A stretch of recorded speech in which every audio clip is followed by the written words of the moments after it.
Hey, what's up? This is Kevin from Kevin's Barbecue Joints, and this one's awesome. It's with Trevor Sales from Brix Barbecue, and that's Brix Barbecue in Fort Worth, Texas. I know you're thoroughly going to enjoy this. It's chock full of so much information, and I know for a fact they're going to be on your must visit list when you hit the Dallas Fort Worth area. I cannot wait to visit. So I thank Trevor for taking the time. Sit back, relax, enjoy this, and be sure to visit your local barbecue joint. Good afternoon, Trevor. How are you? Good afternoon. I'm fabulous. Thanks for having me. Yeah, I'm so excited to finally connect. As we talked off camera, we've been trying to do this for a couple of years now, and this time now it makes a lot more sense now. It would have been interesting to do one then and then now, I guess, but Yeah, absolutely. Yeah, we've definitely had a lot of ups and downs at Bricks, and just kind of taken us a long time, honestly, to get to where we're currently at. But yeah, as you said, this is a good time to finally chat. yeah. And I want to say really quick, congratulations. You said you just had a daughter, so well, you and your wife just had a daughter, so that's awesome. That's a big deal. Yep. Thank you very much. Her name is Crew Francis Sales, and she just turned 6 months on Friday. So, Wow. um, fun times, man. Fun Yeah, times. yeah. And I think like the next few years, I don't have any children, but I know the next few years are they're a lot of fun. Like there's this like magical time that you're at. And you also have other things going on too. I'm like very blessed in that regard, to be honest. Like my day job, like I actually enjoy that as Oh, well, cool. and I get asked all the time. And like it's no secret. Like folks that I work with at my day job, like they come to Bricks and support. Like Oh, cool. yeah, it's still a cool thing. Like it's not one of these things where I'm like hush hush on it on the side or anything like that. Like people always ask, oh, once your new brick spot opens, are you going to quit the day job or phase that out? And I'm always like, honestly, absolutely not. Like Yeah. that's really kind of what I've been in the industry that I'm in for that line of work for a while, and it's worked out well for me and the family and all that. And so, I like to keep barbecue my passion project, what it always has been in the first Yeah. place. So, So how would you hide that from how would you like when you have a brick and mortar? I don't know how you would hide that from people. yeah, exactly. You kind of can't, but there's some employers that just like expect people Of to course. live, eat, sleep, die, however you Hmm. say it, by them, and Hmm. not do anything else. But I mean, the fact of the matter is, I mean, life's freaking short, man, and Hmm. so like you might as well do whatever the hell you want to do, and whatever you can fit in or you can't. Those are the choices that you have to make through life. So. Yeah, and if you have an employer that you're working with that lets you do that, that's a bonus. That's a huge thing in life. That's not often. My like for instance, it's funny. I actually just took not just about a year ago. I moved to a different company in the same industry that I've been in for a while for my day job, and the VP of sales there, who I work for now, he used to work for a company that built smokers, kind of as like a side project. Really? He's a huge barbecue guy out of the KC area. He has buddies that own joints, and so it was like Oh, as soon cool. as we as soon as we kind of hashed that out, I was like, yeah, I'm definitely going to take this job. It's meant to be. I don't know if I've ever known how Bricks the name came about. Yeah, so Bricks, the name came about actually. A lot of people don't know this. Well, first off, I'll say, a lot of people have like a cool like ring to their name, like my buddy Dane's Craft Barbecue, like, Yeah.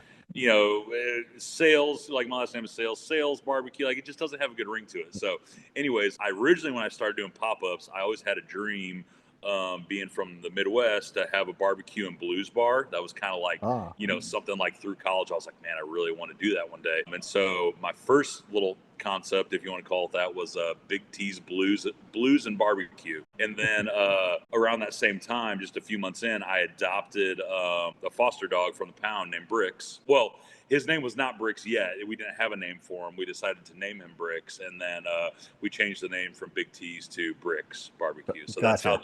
that's how the name kind of came about per se. But he's Is kind of my best buddy, and uh yeah.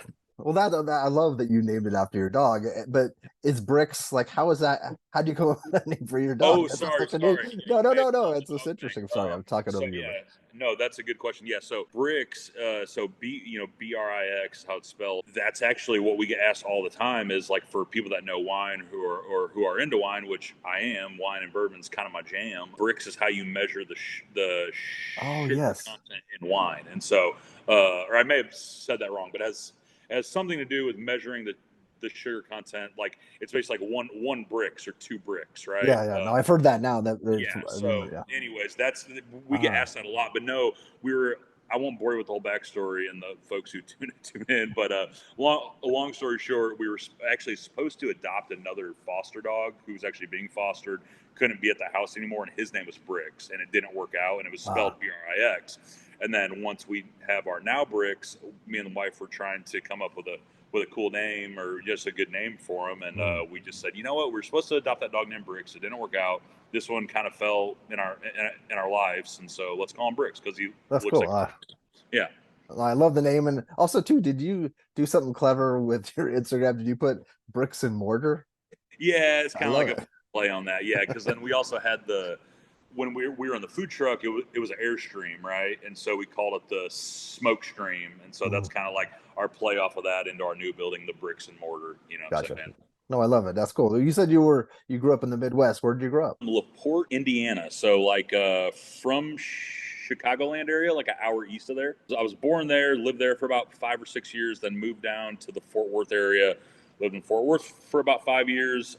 Moved back up north, did my high school years back in the Midwest, and then went out to the University of Buffalo, where I played ball in college and went to school out there Wow. before moving back to Texas post college. How was that in Buffalo? If you like snow, it's a Yeah. great place. No, no, I'm actually kind of kidding. It was an amazing experience. It's an awesome part of my life. I still keep in touch with a good amount of the guys that I played with there as well. And honestly, it's the home of the wing, right? And so I probably ate my body weight in wings like every single week I was there. Is it So really? Are there really a lot of wing joints there? oh yeah, yeah. And the one of the things I love about the city of Buffalo, besides them being such like a blue collar, hardcore sports and bar food town, Mhm. is that they don't call their bar and grills.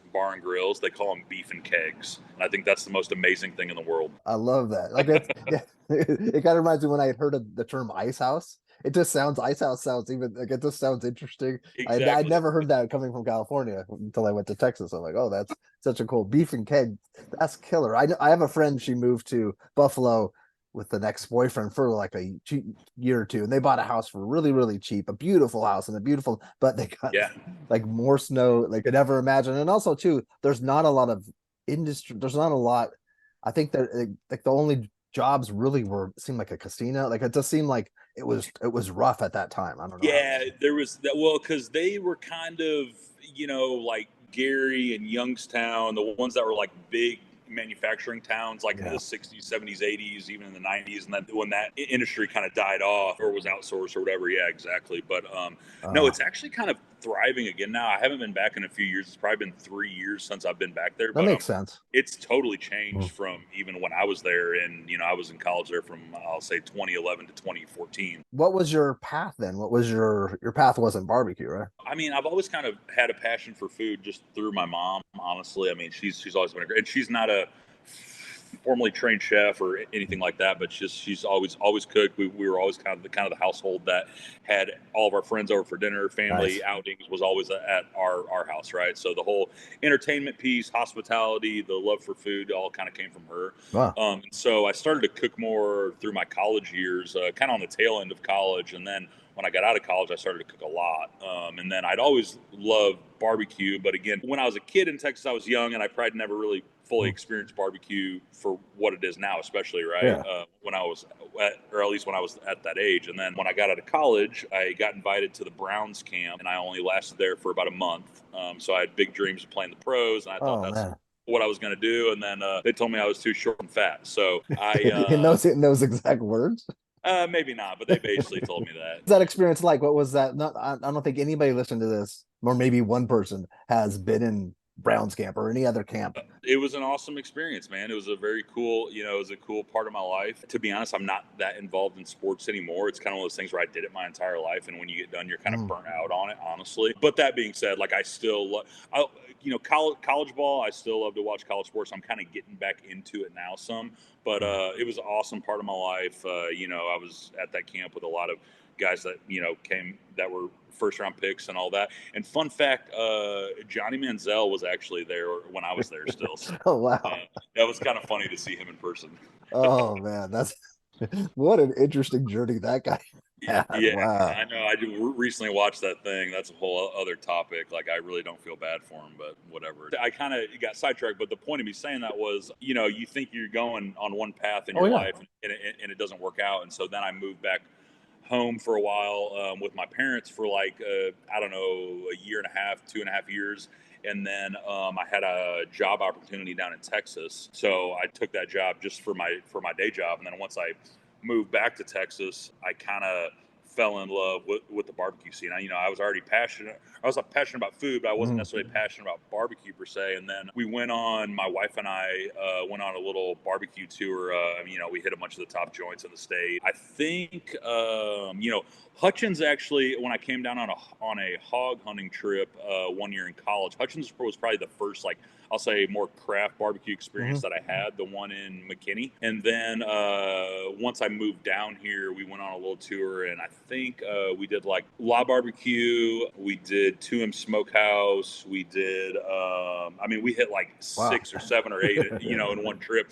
And I was kind of like, holy shit. I was like, this is amazing. It's You just something kind of, special. and I think a lot of the guys that are in the barbecue game kind of have that story in some fashion, right? Hmm.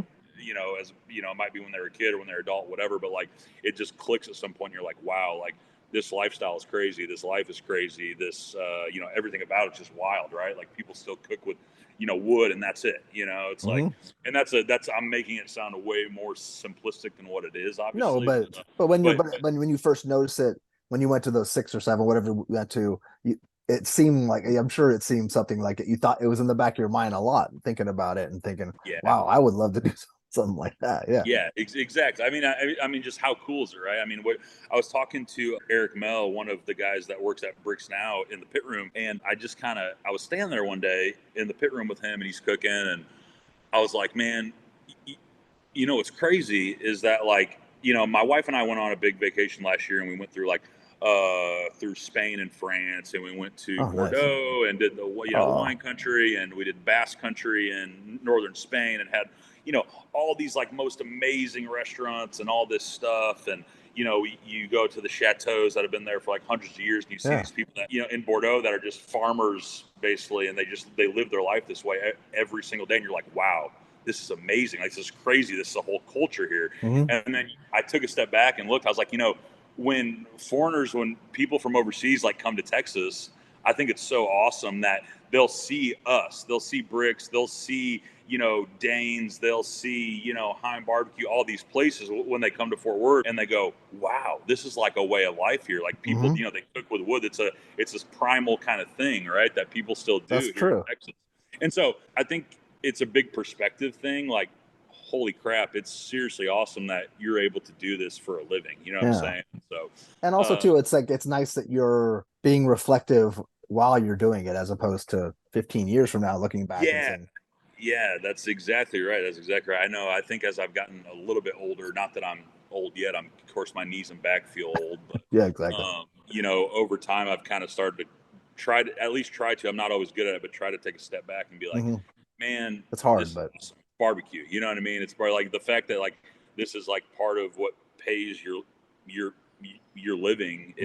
It's pretty amazing. At that time, did you end up purchasing a pit, or did you Let's borrow someone's see. pit, or So yeah, after we did that kind of tour and all that, I'm trying to think. I tell you what I did. My mom actually bought me. She surprised me with a pellet smoker okay? in the backyard. So I think that's kind of a common story for a lot of guys. Uh-huh. They have Yeah. like a kettle or a pellet smoker or whatever, Or a big and green just kind egg, of it seems started like, doing yeah. exactly. So just kind of started doing that thing first, right? And just kind of cooking in the backyard, and like the first, like, I think a lot of people, their briskets got a lot better, a lot faster than mine did, because I probably cooked like 20 just absolutely shitty ones at the start. I mean, it's so bad. Like, my wife still talks about it to this day, and I know people like tell this same story, kind of joke about it, but Uh-huh. I'm telling you, I think mine was the absolute worst of anybody that makes barbecue in Texas. It was so shitty.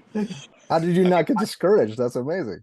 oh yeah, I don't know. I really have an addictive trait about myself, so I Mm. think that's the answer, honestly. But yeah, I was injecting it with like black pepper oil and all this stuff, and I thought that was going to be like the secret sauce, right? And whatever. It's like, Uh, no, nope, nope. I was so confused at that time. I was so confused. so how did you graduate to a better smoker? Yeah, so then hopped on Facebook, and this is kind of a funny story. I got my first offset. It was a tiny little reverse flow on a trailer, and it was like perfect size for, or so I thought at the time, perfect size for like pop-ups and hauling around easy. It'd fit in at our garage at our house and whatnot. And hopped on Facebook and found one. I think I talked the guy down. I forget exactly, but he wanted like $1,000, and I said, hey. And at the time, I didn't have a lot of money to spend or whatever, but I was also into guns and firearms is one of kind of my side hobbies. Being in Texas, I was like, you know what? I'm gonna offer this guy, see if he'll take one of my pistols and $500 instead of like Nice. $1,200 that he wanted or something like that, or $1,000. And he said, yeah, sure, sounds great. So Wow. my first real smoker I got by trading a guy $500 and a pistol. Gun and a I was like, gun. is there anything more Texan than That's so that? Texas. That's so Texas. So that's how I got my first one, and then I was going to a gym in Fort Worth at the time, and they're amazing people. So there's actually a chain of gyms called Metroflex. I don't know if you've heard of it. There's actually Uh, there's one in California. sounds kind of familiar, but yeah. So Ronnie Coleman, who's like one of the most famous bodybuilders in the world, the original Metroflex gym is based in Texas, Okay. and so he kind of helped make them famous and all that. But so anyways, this was one of it was like their second or third gym that they did, and they're all private owners. But anyways, I was going to this gym, and they used to have a food truck there. Long story short, he left. The owners were like, hey, we saw that you got that smoker. If you want to come out and just like sell meat here, you can. And I was like, at the time, I was like, okay, sounds awesome. But in the back of my mind, I'm going like, dude, I have no freaking clue what I'm doing, right? Like I've been smoking on a pellet grill. I just got this thing. And so honestly, that was one of the best things that could have happened though, because weather permitting, almost every weekend for about 16 to 18 months straight, I would get out of my, at the time, crappy day job that I had. It was a job where I had to be in a cube all day, right? So I would get out of work at 4:30, 5 o'clock. I would rush home, grab my smoker and all my supplies. I was cooking like 3 briskets, maybe 2 briskets most of the time, and like a pot of beans, right? And I would drive out to the gym with all the supplies, and I would pop up a table and a tent and all that, and my hand washing stuff, and I would legit trim the briskets, rub the briskets on site at the gym, cook overnight because I knew nothing yet about, a holding cabinet, any of that. And I would just take naps in my truck all night on Friday. And then on Saturday, I was, selling hopefully 2 briskets and a pot of beans to the gym goers, basically. Wow. So is it kind of like was it like a keto thing? Like they were, or like a No, not necessarily. But I mean, carnivore? I think having like the brisket, like people like that. It's a pretty hardcore gym as well, so they appreciated it, which was cool. It was like a family thing, honestly. And so Wow. that's kind of really how it started. And then I'll say when I first realized it was kind of, I don't want to say starting to work because I still was probably making crappy food at that time, that I had something going at least, was when I started seeing other people like actually waiting in line at the gym that weren't gym goers, right? So So they're they just telling. like heard about it, whatever, and then they would just pull up in their car, wait in line, grab food, and leave, right? So which I thought was kind of funny. They're Yeah, like, that's a big deal. they don't work out and they like go to the gym to get food and then leave. So that was always kind of cool to me. But so that's when we decided, once that happened, we said, okay, let's maybe branch out, like hit up some bars, breweries, and all that. Okay. And then we got a 250-gallon smoker that we made ourselves. All of our pits we make ourselves. I say we. I have a friend named Will who does awesome fab work, and I kind of design it, draw it up, and every once in a while I'll help him hold a plate when he cuts it or something like that. But it's to your specifications and yeah, correct. cool. But That's kind of handy to have a friend like that. That's nice. it is. He's actually building us a badass wood-fired grill right now because we're going to start doing a date night thing at Brix on Thursday nights. Oh, killer. With steaks and stuff. But anyways, yeah, awesome guy. Just like salt of the earth Texan dude. Like he's a great friend, honestly. But so anyways, so then we built the 250, started doing pop-ups at like breweries and all that, and then it kind of rolled from there, and then we did the food truck thing, and now we're in the building space at the Bricks and Mortar. So the food truck, it was the Airstream. Yes, correct, And correct. how did Yeah. that? How did you find that Airstream? It was killer. It just and it looked neat. It was actually right up the road from our building space now. Okay. Actually, so it was right off of South Main Street in Fort Worth. Yeah, just south of downtown, like a mile or two, really. But yeah, so the Airstream. First advice to anybody aspiring food truck owner or pitmaster: do not use a goddamn Airstream. It is one of the I knew you were gonna say that. I had a it was feeling. one of the worst decisions we ever made. It was just the flow inside of the truck was terrible, and it could have been better on our part some by where we laid things out. Again, we didn't know what we were doing yet. But my main point of the Airstream is that all commercial appliances, fridges, warmers, all that stuff, they're tall with square corners, right? Airstreams do not have any square corners other than on the floor. So the top is only like 6.5 feet tall and it's rounded off. So what that leads to is you buy the 3/4 height stuff or the 2/3 height stuff, or you have to custom fab it in and custom fit stuff. And you would think that the 2/3 height and the 3/4 height stuff would be way cheaper. Well, it's not. It's either more or the same price because it's like a one-off item, right? It's not mass produced. So yeah, that sucks. I don't know what else to say. But you know what? No, but it's good to know. That's good advice for you never know if one person's listening or a friend of a friend can tell somebody that you might have helped somebody right there. Yeah, but what I will say too is that a food truck, and really more so than a food truck doing the pop up thing, is I mean, if there's any better way, I mean, there's probably no better way, I mean, to do a proof of concept, right? I mean, for sure. I mean, for a pop up, you can really start with minimal overhead. I mean, in the barbecue world, it's basically a smoker, some pop up tables, and a tent. And that's about it, you know. Yeah. So definitely encourage people to do the pop up thing. That's how, you know, a lot of folks know that Dane and myself are great friends, and we both kind of came up through the pop-up scene at around the same time. So well, a lot of the guys in Los Angeles and Orange County, those guys they all were pop-ups. Yeah, exactly. Because there's a big investment to get a brick and mortar. It's like, as you know. So well, really quickly, when you had the Airstream, you had that there. Was that when Daniel visited? Now, here's what I'll say. Like, I agree, we're leaps and bounds ahead of where we were food-wise from when he first came out to see us at the food truck. Yes, absolutely, 100%. But no, I mean, I think even when he came out to see us for the first time at the food truck, we were kind of getting in our groove at that point and had the processes down, and we're doing things the right way, or at least what we think is the right way. I mean, our entire crew at Brix, I'll tell you, is like hardly any of us are like have any formal training, you know, or worked at other barbecue joints. We're like watching videos on YouTube, or at least when we started, right? You know, we're watching stuff on there, we're reading stuff on the internet. Like when me and Dane both first started, we would talk to other pit bosses and whatever, and we text each other, hey man, I heard this about this, have you seen this, blah blah blah. He's like, no, I haven't, you know, and we go back and forth like that. And honestly, man, me and him, like, I owe a lot of my success cooking wise to him. I mean, a lot of tips and tricks that he has given to me, we still do to this day, you know. Nice. So it's been cool. How did you find this brick and mortar? There is a real estate guy in Fort Worth named Eric Vickers, good dude, and he had been trying to get us to prematurely, and I say that jokingly and as a friend, always trying to get us to lease something from him, right? And it's good that we never did that because we really weren't ready for it yet, and I'm glad that things worked out the way they did, and we just did the food truck for longer. But for a few years he was trying to get us to lease spaces and whatever, and they were cool spots, but I was like, I just don't think we're there yet. So a couple years go by, and we were having a beer down the street, and I said, hey man, look, here's the deal. I really appreciate you, you know, trying to get us a spot. I said, we're not really there yet. It's not really what we want to do. I said, but that being said, you know, if there was an investment opportunity for us to maybe buy the real estate somewhere, you know, something within our budget, I said, we'd be definitely interested in that. Yeah. And so he said, oh, well, and as we're chilling there having a beer, he said, oh, well, this came on the market yesterday, let's go see. And it was on South Main Street, right down the road from the food truck. And I was like, check please. And I got our tab, and we went down to the now building space and checked it out. Yeah, I made a phone call and was like, hey, we need to check this place out. And I think we put an offer on the building within like a week. Oh wow. And what was it before? It was something else before, right? It was an auto shop at one time, and then it was also a tiny home builder. Which is kind of that's what I read. That's what I read. Okay. Yeah, very very strange. deal.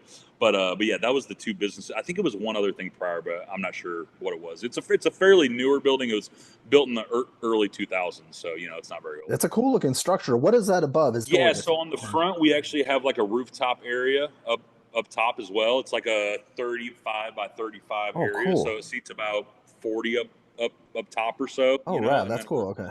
we're eventually going to add a little bar up there. We just, quite frankly, it was one of those things when we were building the place out. It was taking so long. We were finally like, dude, we just got to get it open, So we Yeah. just didn't have time to squeeze that in. But we also have a beautiful, huge side patio space as Cool. well. And we added on that. We added on the rooftop area, and we added on the pit room. But the rest of the shell we kept intact, and then we just took it down to its bones basically, and built it out. That's awesome. So when did all this happen? Let's see. We purchased the building in 2021 and like fall of 2021, late summer, early fall, and we just opened around that same time in 2023. So now keep in mind, yes, it took a long time, but from when we bought the building, then you have to start the blueprints and the planning and all Mm. that, and that took almost 6 months. By the time we actually got the permits and all that, so we didn't actually get permits until like I think end of January, early February 2022. Yeah, then we opened in summer of 23. So it basically took us a year. You opened this summer? Yes, correct. Yeah, okay, it's fall. It's fall. Yeah, The I know time it's has crazy. no, I have no idea what time, but I know time. and Okay. we're almost into late October. It's crazy, man. But There's like a we just pandemic in the middle of all that stuff. So yeah, exactly. That kind of skews things. But yeah, so we opened in July of 22. Yep. no, July of 23. Or, sorry, geez, I you screwed you confused. up. July 23. Yes, July Who's of on 23. who's on first? Okay, so yes, you open July, so it's only July, August, September. So about 3.5, 4 months you've been Yeah, open. we're going on 3.5 months now, basically. Wow, that's exciting. What was that like pulling the trigger on this place, and how like what were these conversations with your wife, and like were you nervous, or was it just something we got to do this? Like this is the next step. Nah, it was a great opportunity, and my dad is a partner in Brix as well, Oh, and cool. so yeah, so it was a phone call to my wife, it was a phone call to him, and my mom as well, to get the okay and see if they wanted to invest in it, and so we just made it happen, man. Honestly, Nice. there's definitely times where we were needing some extra cash to make it work and all that, and we somehow found a way to make it work, just because it felt like the right thing to do, and that's what we did, man. It just felt right. You're not the only restaurateur. There's a lot of restaurants that I've heard of that have secret investors or silent investors that no one Oh knows yeah, about. That's no, just how it is. Yeah. yeah, yeah. To me, I know some people it's like a taboo thing to talk about, but I'm like, it doesn't bother me at all. I mean, the way I always talk about, I've talked about this with other people, and this is actually a good little tidbit of advice for other folks that might be watching. I want to start a business. Is like if you own 100% of your business, that's amazing, and 100% of $500,000 is a great thing. Yeah. But if someone can give you the capital to catapult that $500,000 to $5 million, and you own only 75% of it and not 100% of it, well, 75% of 5 million is a hell of a lot more than 100% of 500,000, right? Mm-hmm. And those are just numbers I'm pulling out of my ass, Oh yeah, basically. yeah. But it is a good example, though. I think that a lot of people don't think about, like, no, I don't want to give up any ownership, it's mine. And I understand there's times too when some of the investors or partners maybe want to be a little more involved than what the chef or owner wants them to be, and I can see how that would cause problems, right? But thankfully, my dad doesn't cook, so he doesn't really have a lot of input on the menu. But he likes barbecue. Oh, he does, yeah. That's important. That's a great piece of advice because I'm sure there's a lot of people that are on the fence, and like a lot of people don't. Mhm. And then it's important to know who you go in bed with. I remember having this conversation with Saul at 2M when he was talking about when him and Joe and the wives, they're all talking about the new place. They had like there's a couple people that have come to them over the years wanting to invest and create a second place. It has to be the correct situation, or at least in your Yeah, gut. it's and that's the thing too, is like what I'm saying is good advice, but it's also has to be approached on a case by case basis, right? Mhm. And like a lot of people will tell you, I mean, don't partner in business with your family or friends, right? They always Yeah. say that, and for most people that's probably right. But I have a different relationship with my family than a lot of folks do. We're Mhm. extremely close. In fact, my wife and I and Brix and our baby live with my parents right now while we're building a new house. It's like, Yeah. as So someone that it works. You guys have that as someone relationship. who's 30, my wife and I, for most people, they'd be like, "Oh my God, I could never do that with my parents," and I get that, and I get that. Yeah. So it's just a different. Let's talk about your menu and Yeah, for sure. No, thank you. Yeah, I mean, here's the thing. Obviously, everyone knows in Texas, like, if or in Texas style barbecue in general, I mean, your brisket, ribs, and sausage are kind of like they need to be good, right? I mean, if in this day and age, there's so much competition with just classic barbecue. You know what I yes. mean? I mean, the Franklins of the world, the Goldies of the world, the guys like that who just do classic barbecue very, very well, right? There's plenty of that to go around. Mhm. I'm not saying we're on that tier with those three items maybe, but my point is that if you want classic barbecue, you can get that at a lot of places now. So I think kind of thing that sets us apart is like the things like the porchetta and our Brix burger, Funky Town hot chicken sandwich, things like that. Daniel Vaughn once called it a barbecue adjacent item, and I think that's kind of a good term Yeah, for it that's it because is. like it's not traditional barbecue per se, but it somehow works really well with those menu items. And like for people that it's common, like maybe the wife doesn't want brisket that day, but you want to go to a barbecue joint, we're the perfect option for that because you can come here and the wife can have a burger and fries, and you can have your brisket, ribs, sausage, and what have you. Exactly.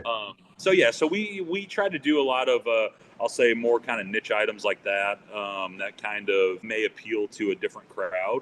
And we're in an area, it's no secret, and we're friends with these guys, but Panther is right up the street from us. I mean, it's like less than a half mile away. Oh, really? I Heim didn't know it is was that close. Oh yeah, Panther's a half mile away, and our food truck was a half mile away the opposite way from them. We're south of them now. We were north of them before. Yeah, we're trying to flank them on all sides. And you said Heim is right that way? Yeah, Oh, Heim's probably a mile away from our current spot. Yeah, they have 3 locations out yeah, going on, exactly. 4 or 5 or 6 or 10. I don't even know these days.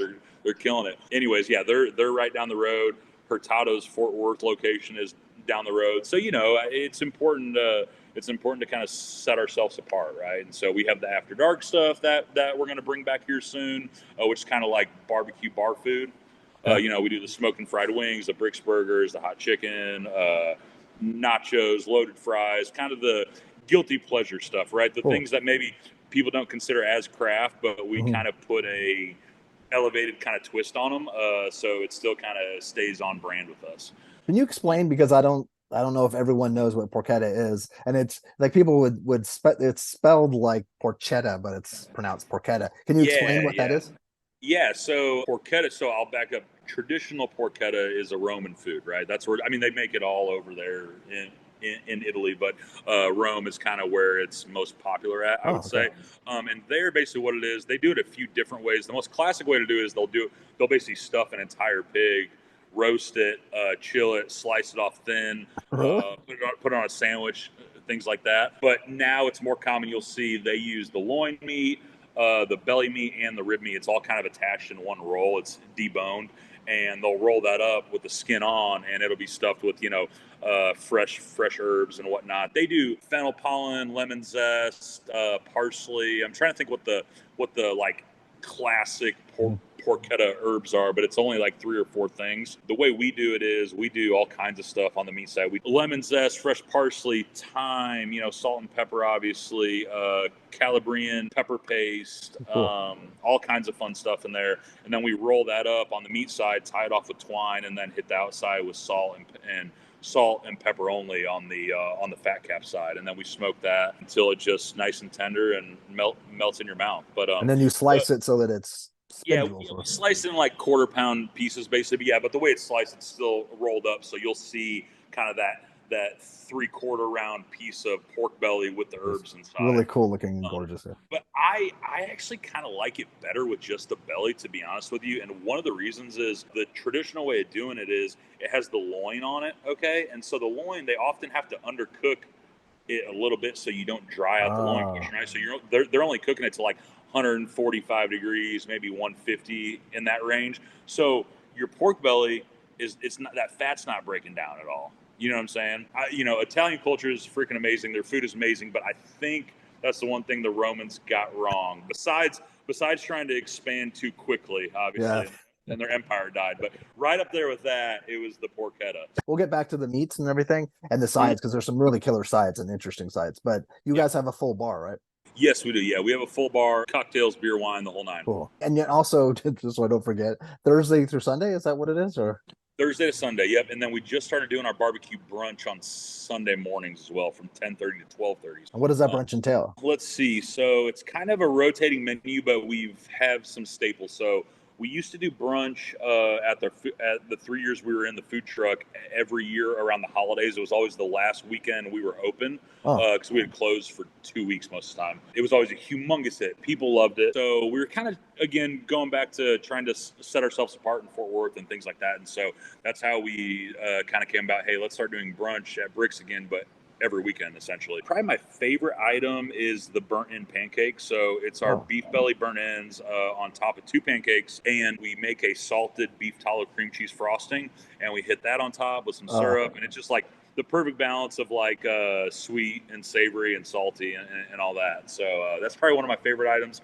We do a honey butter chicken biscuit. We do barbacoa B&G. So I would say the biscuits and gravy with the beef cheeks. Oh, oh. That's one of my favorite items. But again, like between that and the pancakes, when you eat those two items, you're gonna need to at least take a half-hour nap, if not an hour and a half nap.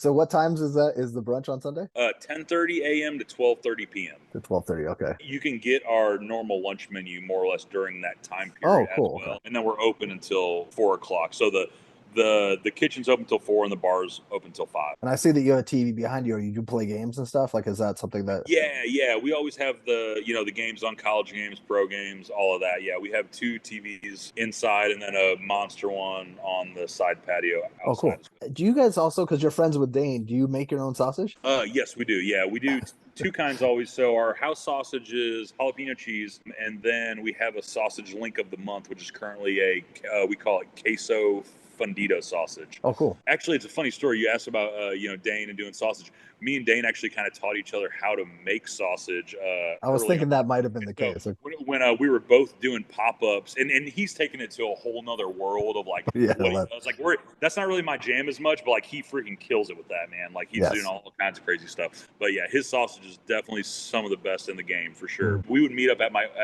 our first house actually, and for our pop-ups, like we would sometimes both have a pop-up within like 3 or 4 days of each other in Fort Worth. Mhm. So we would link up, no pun intended, and make all of our sausage at my house. Oh, And that's we would sometimes use the same batch, or he would bring his own style, and I would do mine. But we would help each other make sausage, and oh, then serve it at our own pop-ups.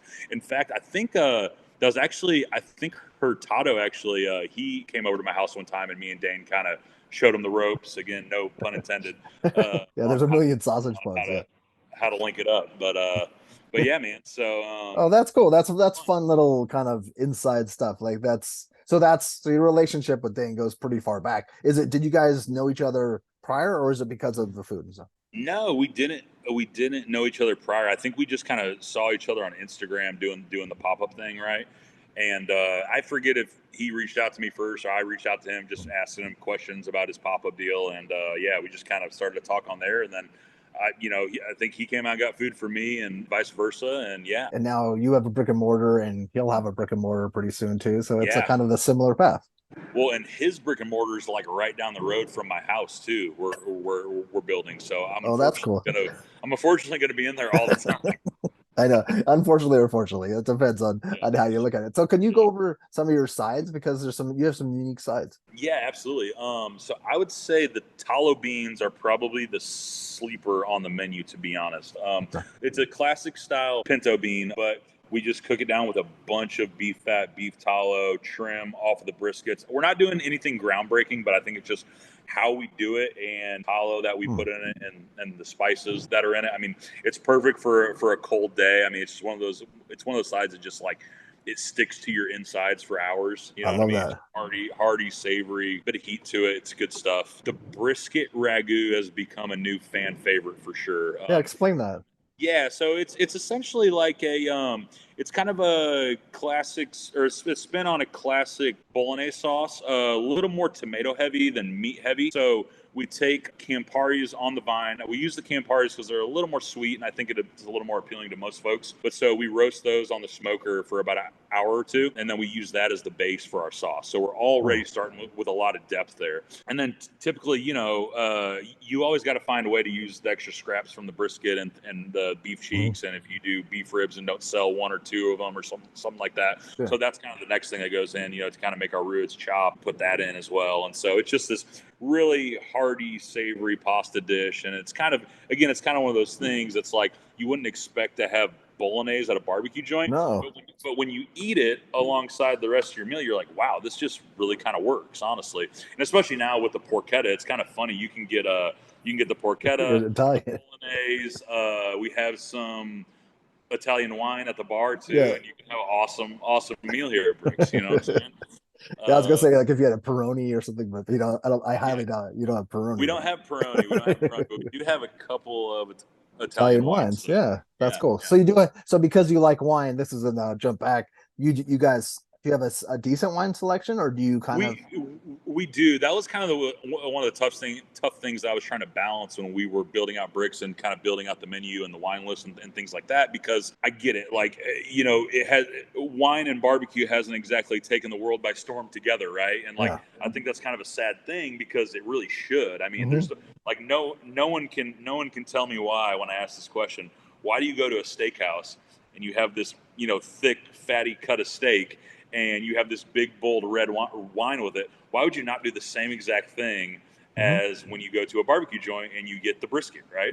And I think we've been sold with the narrative that whiskey or bourbon goes better with barbecue than wine, which and I don't get me wrong, I'm a huge bourbon fan, but one thing I've never been a huge fan of is actually drinking bourbon neat with food. Honestly, I don't care for it that much. I'll have an old fashioned or a whiskey sour or something like that. But in the essence of what barbecue is and what to pair with it, I think wine honestly just pairs extremely well. But that being said, our wine list is you can't get crazy with it because at the end of the day, it's still a barbecue joint, and I don't expect people to come in here and buy a bottle of Opus One for $500, right? Yeah. So it was kind of one of those things when we were putting together the wine list. We're like, okay, let's have good depth on the wine menu within 6 or 8 bottles, right? And have it be an approachable price point and still appease what people want. Because the thing is like we don't have a Pinot on the wine list, but we have a Texas red blend that is acidic and bright red fruits while still being dry. So if someone orders a Pinot, we can give them that instead, right? And so it's kind of like, hey, look, this is a wine from Texas. Kind of it's on theme with Brix, and it works. I'm also a big fan of like exploring the world of wines. Also, like people, and it's funny you say like, well, Americans only want to drink a Cab or a Pinot or whatever. And that's generally true.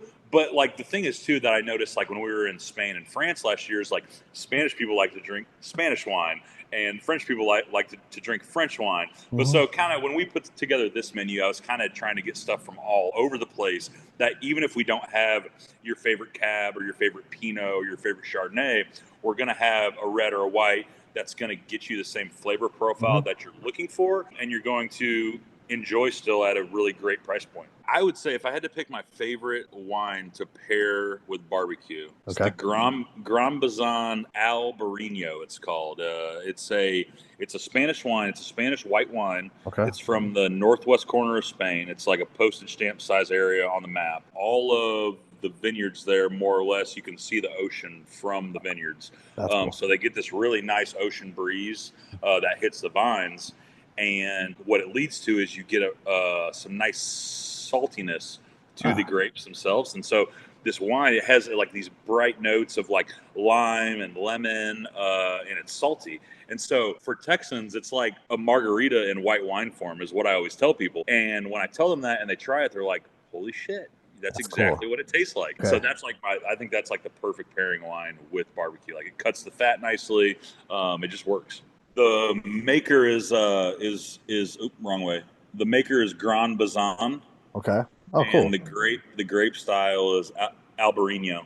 Okay, cool. When it's hot outside, it's just so crisp and Yeah. refreshing. You know what I mean? I just love it. I'm glad that that's an option. And when I do visit you, that's going to be my pairing. It's going to be wine instead of, because I Yeah. love bourbon. I love scotch. I'm a big scotch drinker, but but wine, I think is ideal. And there's going to be very few barbecue places when I go across country that actually have Yeah. Yeah. wine. So that's Absolutely. cool. I'm happy that that's something. Okay. So then is there any other side that you want to talk? The ragu is probably a good one. Oh, you know what? I actually talk about a new thing. We're going to be bringing back here next weekend our smoked chicken corn chowder.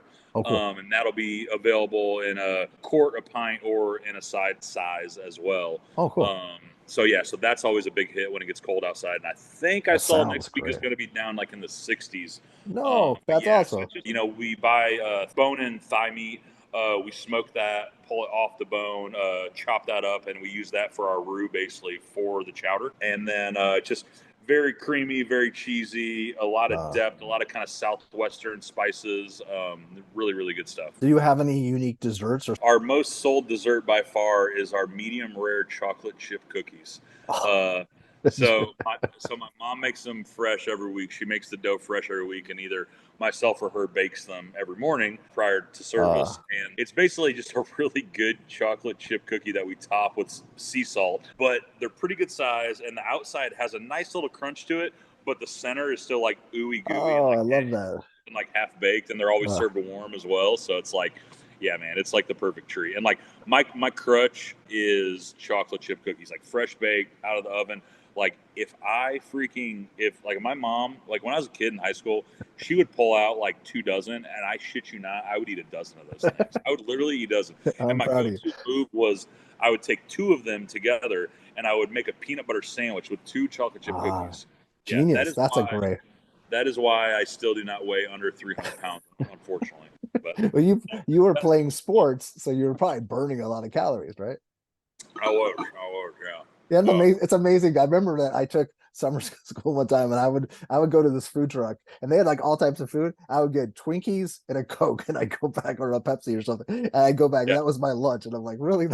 That was my lunch? But you can survive off of the most random things. right. I know. Yeah, I mean, when you're a kid, man, just fuel any Yeah, kind. yeah. But that's good. Like, actually, that's a good idea. That peanut butter. I'm gonna steal that idea and eat it. I'm That's telling you, man. Even with the Toll House, like if you're in a pinch, some Jif and yeah. Toll House, man, That's awesome. That's throw it great. But together. you don't have peanut butter at your place, at your restaurant. Let We people do know. not. No, no. But you can bring it in if you allowed to bring If in you a want to jar. bring in your own pouch of it, by all means, please do.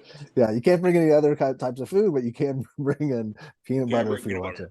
to. That's Yeah. cool. So, okay, so the hours again, it's Thursday through Sunday, 11 Thursday to a.m. Sunday, 11 a.m. to 4 p.m. for the kitchen, 5 p.m. for the bar, and on Sunday we open 30 minutes early at 10:30 for brunch. This has been so great. I'm so glad that we finally got a chance to talk. And I've shared, like I mentioned off camera, I've shared your photos before because your food looks spectacular. And I'll put, if you're listening to this on the podcast, try to jump over to the YouTube just to watch the beginning. I'm going to put a montage of your food because it's spectacular, and you're doing Thank a you. great job. And I'm really proud of you. And it hasn't been an easy road. There's been bumps in the road, but it's you've gotten there, and I'm excited for the future. And hopefully this fall is good for you. Hopefully with the cool weather, a lot of people Yep. will come in. Yep. Much appreciated, Kevin. Yeah. Thanks for having me, man. Yeah. Thank you for taking the time.